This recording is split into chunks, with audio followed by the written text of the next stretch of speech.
ভাই 2 মাস আগে আমার থেকে 5,000 টাকা নিয়েছিলি, বলছিলি এক সপ্তাহে দিয়ে দিবি। আজ 2 মাস হয়ে গেল, তো আমার টাকাটা দিলি না। আমার টাকাটা খুব প্রয়োজন, এখন দিলে ভালো হয়। আরে ভাই দিব তো বলছি, ঘরে একটু সমস্যা হয়েছে, আমাকে একটু সময় দে, দিয়ে দেবো টাকাটা। তুই তো প্রতিদিনই বলস যে টাকা দিয়ে দিবি, আজকে আমার খুব প্রয়োজন, বিকেলে আমার টাকাটা দিস। চল আমরা যাই। ঠিক আছে চলো। আরে দোষ, কি অবস্থা? ভালো নেই রে। কেন, কি হয়েছে? চল এক জায়গায় বসে কথা বলি। আচ্ছা শোন তাহলে, পিয়াস আমার কাছ থেকে 2 মাস আগে 5,000 টাকা নিছে, বলতেছে আজ দিবে কাল দিবে, এখনো দেয় নাই। আর আমার টাকা খুব প্রয়োজন, এখন টাকাটা দিতে আসে না। আজকে দেখা হলে আমি বললাম যে বিকালে দিতে, তারপর দিবে।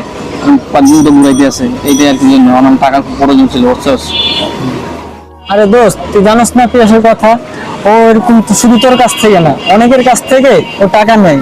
ধার নেওয়ার পরে বলে কি সময় মতো দিবে, ও সময় মতো কাউরে টাকা দিতে পারে না। এরকম তোর কাছ থেকে নিচ্ছে, দেখ তোকে ঘুরাইতেছে বা তোকে মনে করো মানে সময় দিতেছে, ডেট দিতেছে, কিন্তু সময় মতো তোকে টাকাটা দিতেছে না। পিয়াস হলো এই ধরনের ছেলে, বুঝছো? তবে চিনছস তো আজকে। বলিস, ওরা তো আমি আমার ভাইয়ের মতো বিশ্বাস করতাম, ও যেরকম আমি তাকে জানতাম না। আরে দোস্ত, কি অবস্থা? কেমন আছিস তারা? এই তো আলহামদুলিল্লাহ ভালো। কেমন আছে দোস্ত? আছি আলহামদুলিল্লাহ ভালো। বস। আচ্ছা ঠিক আছে। কি রে দোস্ত, তোর মন খারাপ কেন?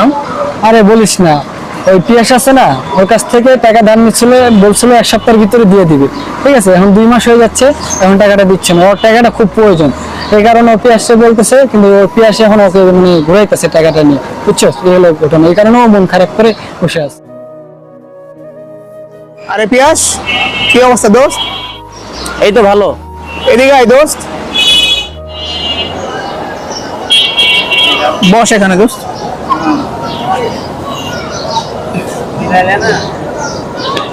কি অবস্থা? এই তো আলহামদুলিল্লাহ। কেমন আছিস?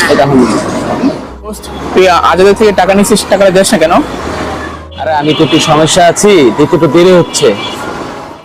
আরে শোন, বন্ধুত্বের ভিতরে টাকা লেনদেন হলে কথা রাখতে হয়। যদি কথা না রাখো তাহলে এই বন্ধুত্ব আর থাকে না, এটা প্রতারণার সমান হয় বা সামিল হয়। আচ্ছা ঠিক আছে বন্ধু, ভুল হয়েছে, আমি ভুল বুঝতে পারছি। কালকে যেভাবে হোক টাকাটা ম্যানেজ করে আমি দিয়ে দেবো ইনশাল্লাহ। আচ্ছা ঠিক আছে। বন্ধু মানে বিশ্বাস, বিশ্বাস ভাঙলে শুধু টাকা নয়, সম্পর্ক হারিয়ে যায়।